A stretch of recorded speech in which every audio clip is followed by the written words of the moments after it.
누가복음 8장 42절 하반절부터 56절까지입니다. 다 찾으셨으면 저와 여러분이 한 절씩 교독하시겠습니다. 예수께서 가실 때 무리가 밀려들더라.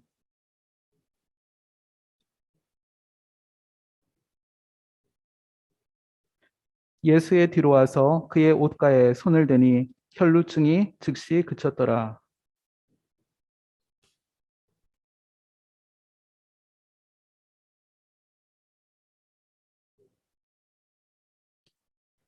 예수께서 이르시되 내게 손을 댄 자가 있도다. 이는 내게서 능력이 나간 줄 알미로다 하신대.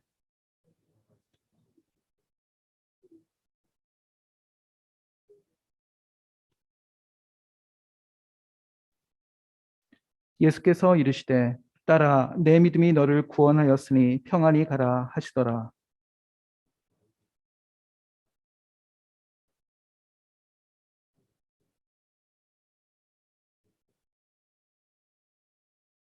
예수께서 들으시고 이르시되 두려워하지 말고 믿기만 하라. 그리하면 딸이 구원을 얻으리라 하시고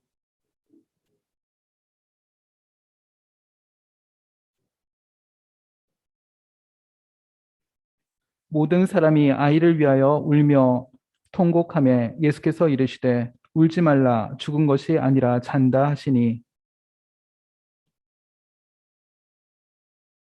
예수께서 아이의 손을 잡고 불러 이르시되 아이야 일어나라 하시니 56절 함께 읽으시겠습니다. 그 부모가 놀라는지라 예수께서 경고하사 이 일을 아무에게도 말하지 말라 하시니라. 아멘. 이 시간에 정근두 총장님 나오셔서 두려워 말고 믿기만 하라라는 제목으로 말씀 증거해 주시겠습니다. 사랑하는 베세라 가족 여러분, 복음서에는 죽은 사람을 살린 기록이 3번 나옵니다. 방금 숨을 거둔 소년을 살리시기도 하시고 묘지를 향해서 메어가는 청년을 살리기도 하셨으며 장사한 지 나흘 되는 나사로를 살리기도 하셨습니다. 3분 모두 주님의 한마디 말씀으로 살아납니다. 그가 누구신지 보여주는 분명한 사건입니다. 누가는 8장 후반부에서 예수께서 전능하신 분으로 소개합니다. 광풍을 잠재우고 귀신을 내쫓고 12의 혈루증을 깨끗게 하셨습니다. 전능자 주님의 모습은 해당장 야이로의 딸을 살리심으로 결정적으로 드러납니다. 그리하여 너희는 나를 누구라 하느냐? 난 주님의 중간고사 시험에 대해서 하나님의 그리스도신이다 하는 고백을 하도록 준비하게 합니다. 사건의 배경인 40절 41 보십시오. 예수께서 돌아오심에 무리가 다 환영하니 이는 다 기다렸습니다. 제발 좀 떠나주세요가 부탁했던 거라사인들과는 다릅니다. 물론 사람들은 항상 자신의 유익의 필요에 따라서 주님을 대합니다. 호수 저편을 바라보면서 돌아오시기만을 기다리다가 마침내 도착한 주님을 보자 갈릴리 가버나움 사람들은 환영했습니다. 하지만 12살 난 외동딸이 죽어가는 야이로만큼 절박한 심정은 아니었을 것입니다. 이에 회당장인 야이로라 하는 사람이 와서 예수의 발 아래 엎드려 자기 집에 오시기를 간구하니 이는 자기에게 12살 먹은 외딸이 있어 죽어가미리라. 이에 회당장인 야이로라 하는 사람이 있어 누가는 제3자의 관점에서 설명합니다. 회당장이라는 소개 속에 야이로가 유대 사회에서 위치를 보여주고 있습니다. 지역 사회에서 상당한 신분의 사람입니다. 보통들 같으면 위험 내세워서 살만한 사람입니다. 그러나 지금은 외딸이 죽어가는 처지입니다. 예수의 발 앞에 나와 엎드려 간구하고 있는 모습을 보십시오.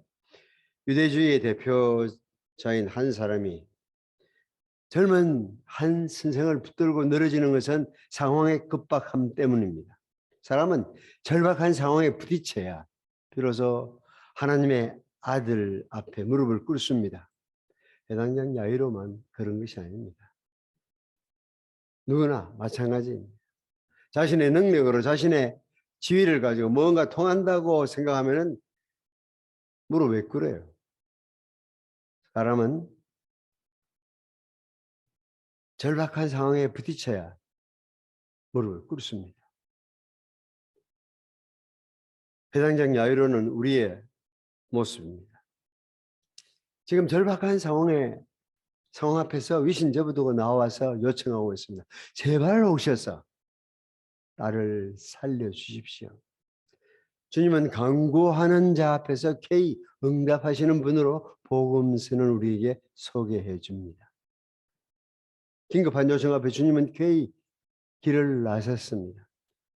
그러나 일은 항상 순조롭게만 풀리는 법이 아닙니다. 예수께서 가실 때에 무리가 밀려들더라 심상치 않은 조짐입니다.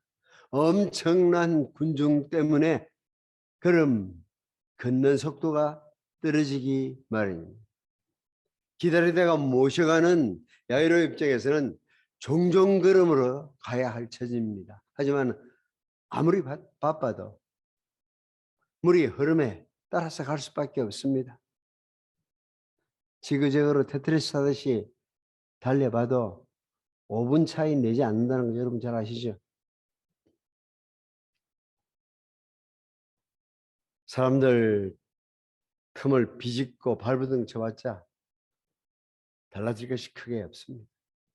그런 상황 속에서 이제 주님은 걸음을 아예 멈추시고 너에게 손을 댄 자가 누구냐 하면서 둘러보셨습니다.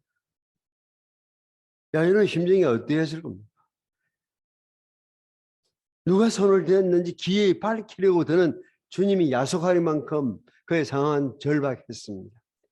기어이 밝혀내고 그 12의 헬루증을 앓는 여인의 신앙을 격려한 다음에 비로소 가던 길을 떠나십니다. 49절 아직 말씀하실 때에 그 여인과 더불어서 말씀하고 있는 그 사이를 한 사람이 비집고 나타났습니다. 당신의 딸이 죽었습니다. 선생님을 더 괴롭게 하지 마소서. 헬루증을 앓던 여인의 일로 인한 지연은 치명적인 결과를 가져왔습니다. 나를 살려보겠다는 야이로의 발부둥을 헛되게 만든 지연이었습니다. 자기 집에서 오는 사람들이 불쑥 나타났을 때 가슴에 좀 철렁 내려앉았을지도 모릅니다. 당신의 딸이 죽었나이다. 선생님을 더 괴롭게 마소서. 주님의 발걸음이 급한 숨 몰아쉬는 딸이 있는 곳에 도착하기 전에 죽음이 먼저 그 먹이로 딸을 삼켰습니다. 당신의 딸이 죽었나이다. 힘이 쫙 빠져나가는 순간이었을 것입니다. 그 앞에 엎드릴 때만 해도 소망을 갖고 있었습니다. 지혜는 되었지만은 마지막까지 포기하지 않았습니다. 하지만 당신의 딸이 죽었습니다라고 했을 때 이제 끝났구나 하고 접었을 것입니다. 당신의 딸이 죽었습니다. 사람이 들을 수 있는 소식 가운데 가장 비참한 소식입니다. 부모가 죽은 소식을 듣는 자녀보다 자녀가 죽은 소식을 듣는 부모의 마음이 미어지는 것을 아십니까? 그것도 외동딸이라고. 12살 난 소녀가 지금 죽음에 삼킨 바 되었습니다. 죽음은 그 공격 대상을 고르지 않습니다. 젊다고 연기해 주는 법이 없고 나이 많다고 존경하는 법도 없습니다. 누구나 그 먹이가 될 수 있습니다. 예기치 않던 지연일에서 돌이킬 수 없는 상황이 되고 말았습니다. 피어나던 야이로의 희망이 끊기고 만 순간입니다. 12의 헬루증으로 아무에게도 고치지 못하던 그 병이 순식간에 나은 것을 확인한 마음에 피어나던 꿈이 한순간에 사라지고 말았습니다. 당신의 딸이 죽었나이다. 모든 것이 끝났음을 선고하는 순간입니다. 여러분, 병이 심히 악화된 상태하고 숨이 떠난 상태는 하늘과 땅만큼 차이입니다. 죽었습니다. 선생님을 더 괴롭게 하지 마소서. 아직도 숨이 넘어가지 않은 상황 같으면 모시고 오셔서 한번 어떻게 해볼 수 있지만 숨이 떠나는데 뭐하라고 선생님을 데리고 오라고 하십니까? 그렇습니다. 마지막 숨 몰아쉬고 나면은 모든 상황은 끝나버리는 것이 우리가 아는 현상 파악입니다. 죽음이 삼켜버리고 나면은, 먼저 삼키고 나면은 모든 것이 끝났다고 여긴 것은 아주 자연스러운 상황인식입니다. 야이로는 12의 헬레증을 알았던 여인의 고백을 자기 귀로 들었습니다. 그러나 이제 집에서 온 사람의 보고를 인해서 모든 것을 체념해야 했습니다.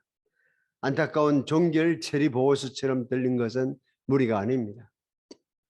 그 순간 주님이 그에게 말씀으로 다가옵니다. 예수께서 들으시고 이르시되 두려워하지 말고 믿기만 하라. 그리하면 딸이 구원을 얻으리라 하시고. 여러분 잘 생각해 보면은 야이로의 집에서 온 보고는 야이로의 귀에만 들린 것은 아닙니다. 곁에선 주님도 들으셨습니다. 그래서 그 소식을 듣는 순간 절망하는 아버지의 마음이 어떠할 것인지 주님은 아셨습니다. 한마디의 말이 야이로 입에 나오기 전에 먼저 주님이 입을 여셨습니다. 두려워하지 말고 믿기만 하라. 그리하면 딸이 구원을 얻으리라. 주님은 딸이 죽었다는 소식 들었지만은 표정 하나 바꾸지 않으셨습니다. 괜히 따라 나서서 바쁜 시간 허비했다고 생각하지 않았습니다. 고요한 위험으로 절망적인 소식을 무시하고 절망적인 보고 앞에 굴복하기를 거부하십니다. 동시에 야이로에게 동일한 믿음으로 대처할 것을 요구하고 있습니다. 두려워하지 말고 믿기만 하라. 절망적인 소식을 듣는 순간 야이로의 가냘픈 꿈이 끊기지 않도록 말씀하고 있습니다.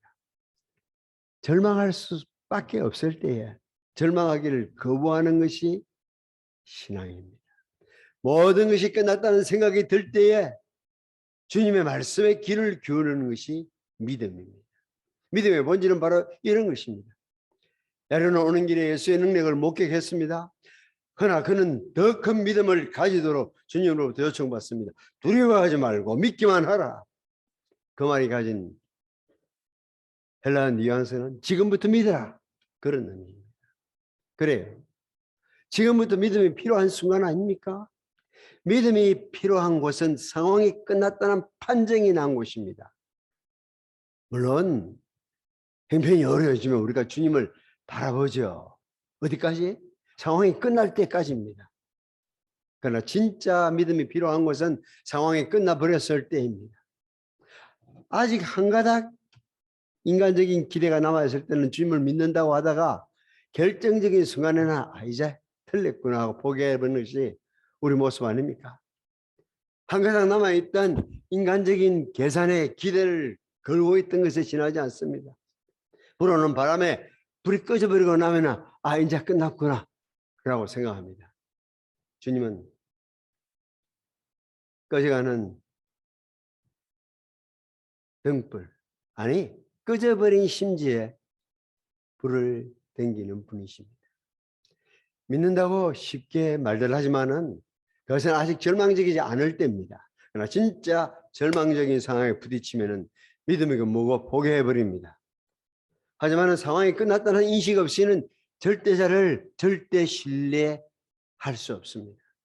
상황이 끝났다는 인식이 있어야 우리는 전능하신 하나님을 바라봅니다. 믿음의 본질이 항상 그러했습니다. 아브라함은 바랄 수 없는 중에 바라고 믿었다고 기록. 아브라함의 믿음을 어로 여겼었던 것은 바랄 수 없는 중에 바랐다는 것 때문입니다. 오래전에 갱년기에 들어선 사라의 죽은 것 같은 태에서 새로운 생명이 창조될 것을 믿었습니다. 하나님이 말씀하시니 그 말씀대로 믿는 것, 그것을 어로 여기셨다고 성경은 말합니다. 죽은 자를 살리실 분으로 바라보는 것, 그것이 믿음의 본질입니다. 끝난 것을 끝났다고 인정하기를 거부하는 것, 말씀에 근거해서 거부하는 것, 그게 신앙입니다. 모세 그러하지 않았습니까? 젊은 날 한번 시도했습니다. 나이 들어서 바로에게 부딪혀가며 10번씩이나 밀당을 했습니다. 드디어 백성들을 데리고 나왔습니다. 근데 앞에는 홍해가 가로막고 있습니다. 뒤에는 들려오는 말 발굽 소리가 거기에 가득했습니다. 신앙은 그때 빛나는 것입니다. 눈앞에는 홍해가 가로막고 뒤에는 죽여가는 애굽의 기마병 소리가 지축을 삼킬 그때가 큰 믿음이 역사할 수 있는 기회입니다. 너희는 두려워 말고 가만히 있어서 여호와께서 오늘 너희를 위하여 행하시는 구원을 보라. 너희가 오늘 본 애굽 사람을 영원히 보지 못하리라. 여호와께서 너희를 위하여 싸우실지니 너희는 가만히 있을지니라. 여러분, 믿음 붙들고 적진을 달려나갈 때도 있습니다. 믿음으로 높은 담을 뛰어넘어야 할 때도 있습니다. 활을 당기고 칼을 휘두를 때도 있습니다. 그러나 때로는 어찌 달리 어떻게 할 수 없는 상황도 있습니다. 지나온 이야기를 뒤편에서부터 읽으면 어려운 게 아무도 없습니다. 아무것도 없습니다. 그러나 지금 상황을 앞두고 생각하면은 낙담의 위기에 부딪히기도 하는 것. 뭔가 한번 해보자고 시작하다가 할 만큼 했는데 풀리질 않으면 끝났구나. 긴 시간만 낭비했어 하는 느낌이 엄습해 옵니다. 그럴 때에 절망을 거부하는 것이 신앙입니다. 두려워 말고 믿기만 하라. 그리하면 딸이 구원을 얻으리라. 절망이 엄습해 올 때에 두려워하지 않는 것은 쉬운 일이 아닙니다. 그러기에 두려워 말라라고 주님이 말씀하고 있습니다. 그럴 때는 두려워하기 때문입니다. 소식을 듣는 순간에 낙담하고 맙니다. 두려워하지 말아라. 믿기만 하라. 절망적인 상황에 여러분은 어떻게 반응 보입니까? 한 가닥 믿음이 남아있을 때는 붙들다가 그것까지 끊어지면 이제 끝났구나 하고 주저앉습니까? 좀 일찍이 도와주시지 아직도 안 도와주시고 뭐 하셨습니까? 주님께 엉망스킨 눈초리로 바라보랍니까? 아닙니다. 그때부터 믿음의 반응이 필요합니다. 주님의 임재를 믿으십시오. 주님의 약속을 붙드십시오. 주님의 긍휼하심을 믿으십시오. 주님의 크신 능력을 앙모하십시오. 야이로는 지금 주님의 명령에 순종해서 주님의 약속을 붙들어야만 했습니다. 그리하면 딸이 구원을 얻으리라. 두려워 말고 믿기만 하라. 그리하면 딸이 구원을 얻으리라.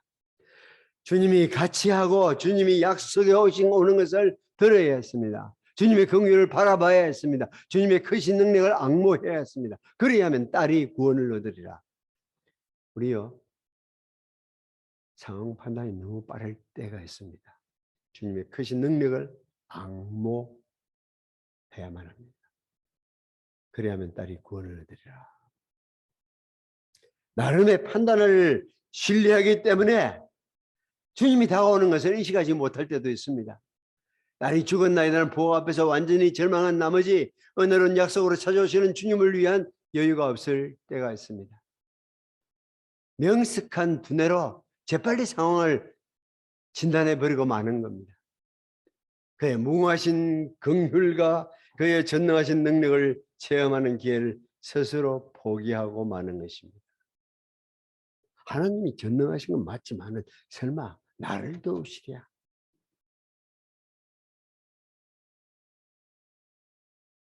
상황이 급박하다는 것은 주님이 가까이 오셨다는 것은 아닐까요?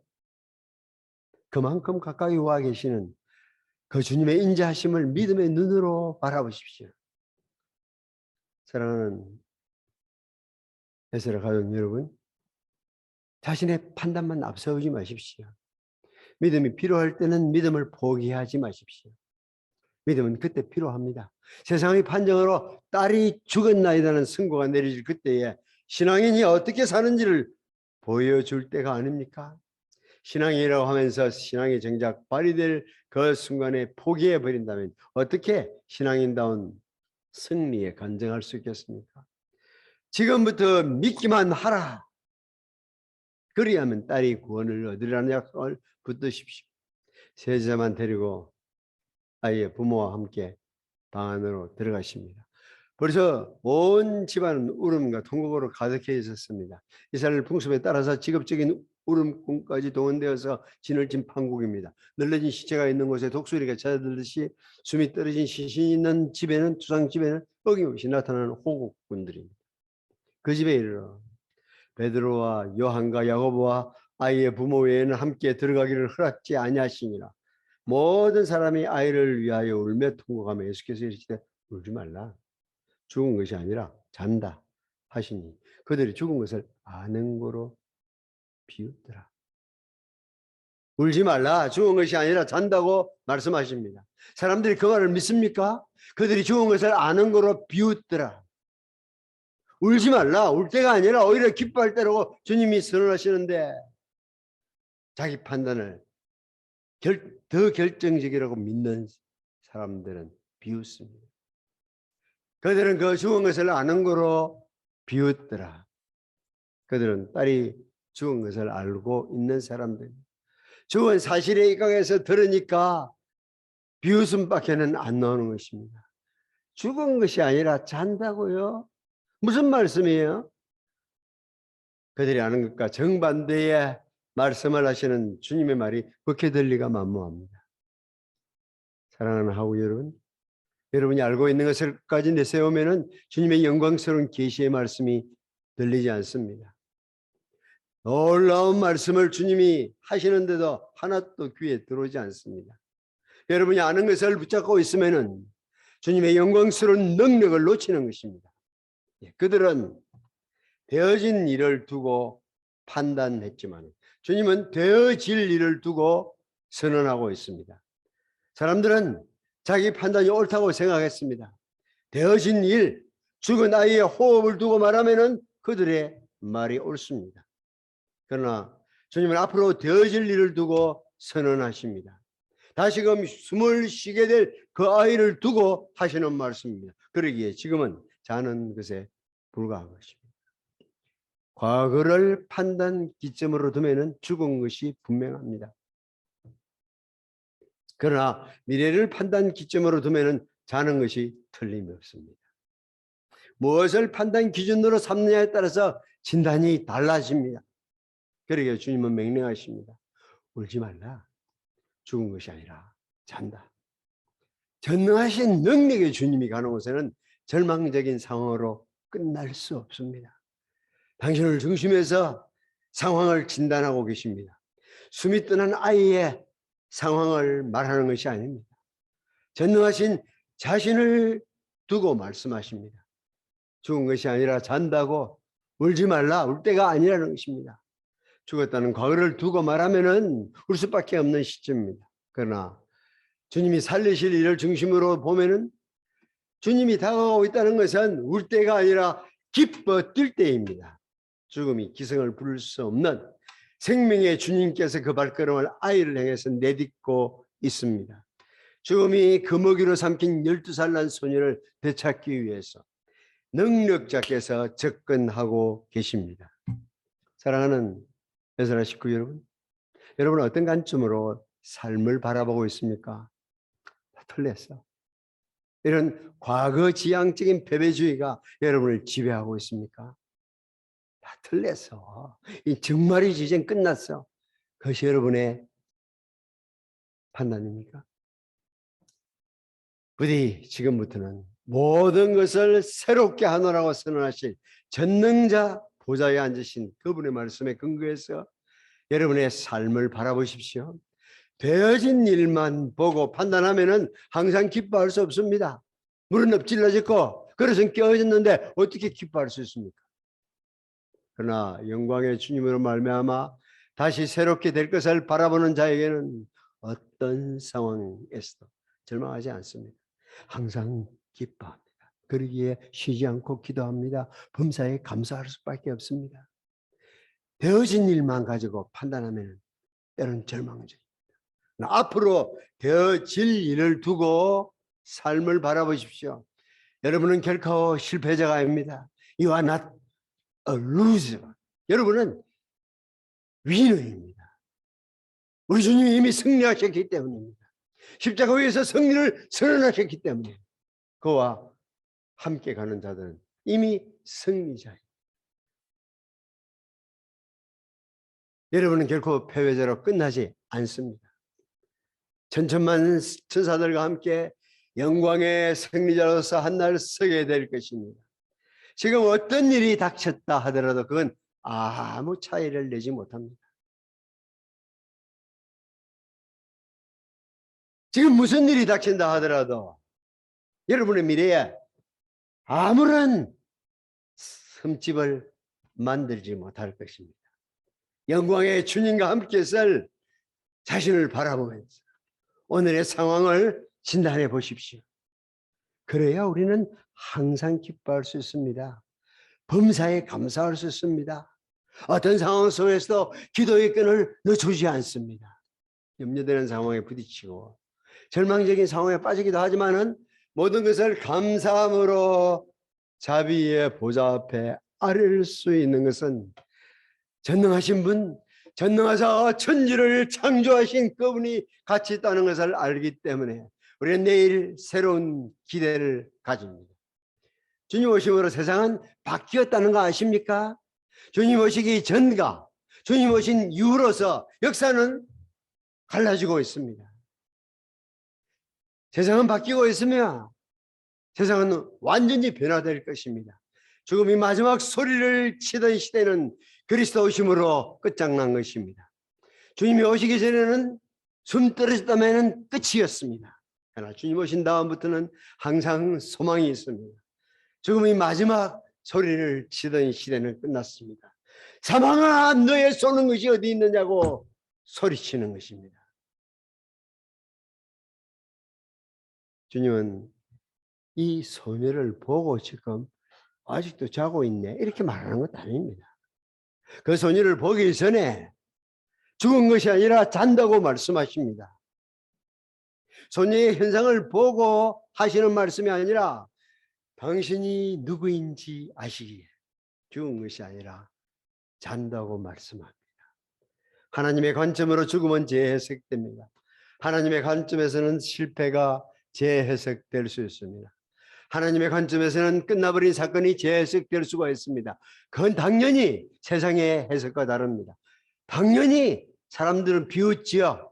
죽은 아이를 두고 울고 있는데 울지 말라고 잔다고 하니 사람들이 비웃을 수밖에 없지요. 사랑하는 성도 여러분, 성도에게는 죽음이 영원한 파멸이 아닙니다. 영면, 영원히 잠들었다고 말하는 것은 옳지 않습니다. 잠깐 잠들 뿐입니다. 눈 뜨면 우리는 아버지의 나라에서 깨어날 것입니다. 시골에 살았던 것을 그래서 늘 자부심을 가지고 있습니다. 여러분, 목깨풀 피 하나 놓고 멍석에 이렇게 누워가지고 어머니 다리 베고 누워 있다가 우리가 졸고 있으면 야, 들어가 자라 그런데 들어가고 싶지 않습니다. 어머니 무릎을 베고 누워있던 그 기쁨을 내가 포기할 수가 없으니까요. 그러나 언제나 내가 눈 떴을 때는 방 안이었습니다. 그래서 믿음을 갖습니다. 내가 어디서 어떻게 눈 감을지 모르지만 눈을 뜨는 순간에는 아버지의 영광스러운 집에서 깨어날 것을 믿습니다.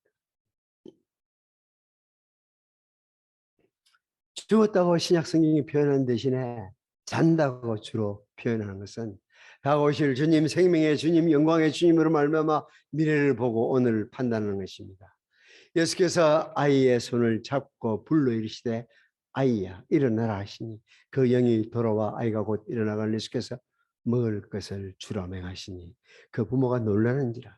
예수께서 경고하사 이 일을 아무에게도 말하지 말라 하시니라. 비웃음을 뒤로하고 방 안에 들어가신 주님께서는 아이의 싸늘한 손을 잡고 말씀하십니다. 달리다 쿰, 소녀야 일어나라. 전능자의 말씀이 바라지는 순간 아이가 일어나 앉았습니다. 그 영혼이 돌아와서 아이가 곧 일어났다고 의사 누가가 설명하고 있습니다. 떠났던 영이 돌아와서 그 아이가 살아났다고 의사 누가가 설명하고 있습니다. 의사 누가는 사망 진단이 아니라 의사의 소생 진단을 하고 있습니다. 생기가 돌아와서 심장이 박동합니다. 눈을 떠서 사방을 돌아봅니다. 일어나 앉고 걸어서 다닙니다. 울지 말라고 하신 이유가 바로 여기 있습니다. 사람들은 죽음을 정복한 축제를 앞두고 슬피 울며 통곡하고 있습니다. 그리스도인들에게는 슬피 울며 통곡할 일이 없습니다. 그리스도 안에서는 삶은 축제가 되는 것입니다. 바로 잡아질 내일을 바라보고 항상 기뻐하는 것이 우리의 삶입니다. 그러므로 그리스도인의 삶은 축제일 수밖에 없습니다.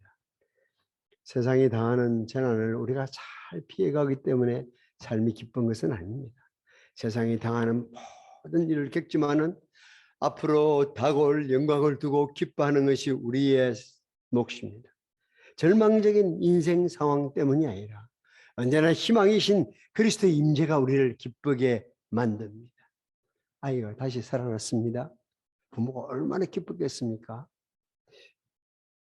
부모의 죽음을 슬퍼하던 자녀들이 부모가 살아나면은 얼마나 기뻐할지 의문이 되는 세상이지만은 부모의 마음은 외동딸이 살아났을 때 그 부모의 마음은 무엇에 비교할 수 있겠습니까? 예수 그리스도 그는 우는 자의 위로시고 절망자의 소망이십니다. 그 부모가 놀라는지라 예수께서 경고하사 이 일을 아무에게도 말하지 말라 하시니 놀란 것은 당연하지요. 아무에게도 말하지 말라고 경계하십니다. 그러나 살아난 딸의 이야기가 비밀에 붙여질 수가 없습니다. 그러나 그 사건에서 주님이 어떤 역할을 하시는지 떠벌리지 말라고 명합니다. 십자가 부활 사건이 있기 전에 그가 누구신지 공포되어질 때가 아니기 때문입니다. 정해진 때가 오시기 전에 아직 하실 일이 남아있기 때문입니다. 주님은 당신의 정하신 시간에 따라서 일들을 완성시켜 나가셔야 합니다. 당신의 부활로 인해서 환히 그가 누구신지 드러날 때가 다가올 것입니다. 부모가 감격해 있는 순간에 주님이 뭐라고 명하시는지 들어봅시다. 먹을 것을 주어라. 아마 이 아이는 상당히 앓고 있었고 앓는 동안 먹지 못했을 것 같습니다. 난 이런 상황에서는 정말 주님이 놀라운 분 같아요. 저는 이 큰 일을 이렇게 스트레스를 받으면 작은 일 같은 거 밥 먹는 밥 챙기주는 이런 거 못 생각하거든요. 오늘도 내가 지금 서류할 말이 있었습니다. 내가 직접 만나고 싶은 학생들이 있었는데 마음 부담돼 가지고 그걸 못 하겠더라고요. 근데 우리 주님만 보세요. 그 엄청난 사건에 주역을 맡으셨는데 아이가 딱 깨어나니까 먹을 거 주라. 나는 그래서 주님이 좋을 수밖에 없습니다. 내가 만나면 어떤 분 가운데서도 위대하시면서도 자상하심을 잃지 아니하시는 주님이 나의 구주라는 사실이 너무나 감사합니다. 다시 살아나게 되었기에 이제 필요한 것은 기운을 지탱해 줄 음식인 것을 알고 계셨습니다. 주님은 전능자이시면서도 세심하신 분이십니다. 위대하신 분이시면서 우리의 비천함을 이해해 주시는 분입니다. 그 전능한 기적 앞에 우쭐대지 아니하시고 소녀의 필요가 무엇인지 말씀하시는 자상하신 분입니다. 사람 사랑하시되 끝까지 자상하게 사랑하시는 면모입니다. 사랑하는 에스라 식구 여러분, 주님과 함께 걷는 인생길에는 지체라는 것은 있을 수 없습니다. 와, 이리 사람들이 오늘 만나오. 왜 저 여자는 저렇게 해가지고 우리 아이를 지금 고치는 일을 지금 방해하고 있노? 그렇게 생각하면 왕 짜증 납니다. 그렇잖아요. 우리는 우리 앞에서 그런 일, 내가 의도하지 않았던 일들이 많이 닥칩니다. 그러나 주님과 함께하는 인생길에는 결코 지체함이 없습니다. 주님과 동행하는 삶은 울음과 통곡으로 끝나지 않습니다. 거기에는 경외와 찬양, 환희로서 종결 지어질 것입니다. 사랑하는 성도 여러분, 스스로의 삶을 살펴보십시오. 지나간 날들을 두고 판단할 때는 나는 실패자야 하는 생각이 엄습할 수 있습니다. 아니, 그런 생각을 우리의 대적은 넣어줄 것입니다. 넌 별 볼일 없어. 넌 실패자야. 우리의 구원을 흔들지 못하기 때문에 우리의 삶을 비참하게 만들려고 최선을 다해서 우리를 괴롭힙니다. 이제 가까이 다가올 주님으로부터 여러분의 삶을 재평가해 보십시오. 주님과 동행하는 삶은 절망으로 끝나는 삶이 아닙니다. 주님과 함께하는 길에는 결코 지연됨이 없습니다. 주님과 함께하는 곳에는 기쁨과 환희가 기다리고 있습니다. 우리는 이 마음 가지고 에스라에서 찬란한 봄을 맞이하게 되기를 바랍니다. 거룩하신 아버지 하나님, 남들은 차를 몰고 에스라에 도착해서 차에서 내리지 않고 이 환경을 바라보면서 나 언제 여기 와서 공부 한번 할 수 없을까 하고 부러워하는 곳입니다. 오늘도 우리 집을 찾아왔던 2시에 점심시간에 만났던 분은 그렇게 고백하는 것을 들어보았습니다. 근데 우리는 바라보는 것만 가지고도 차에서 내리고 싶지 않고 여기서 나도 공부 한번 하면 좋겠다고 하는 마음을 먹습니다. 예, 날마다 생활을 하면 가까이 하면 때로는 그 감동이 식어질 때가 있습니다. 친밀하다는 것은 무례히 행치 않는 것입니다. 주님, 에스라에서 만나게 될 주님으로 인해서 찬란한 봄을 맞이하는 모든 형제자매들 되게 하여 주옵소서. 예수님 이름으로 기도드립니다.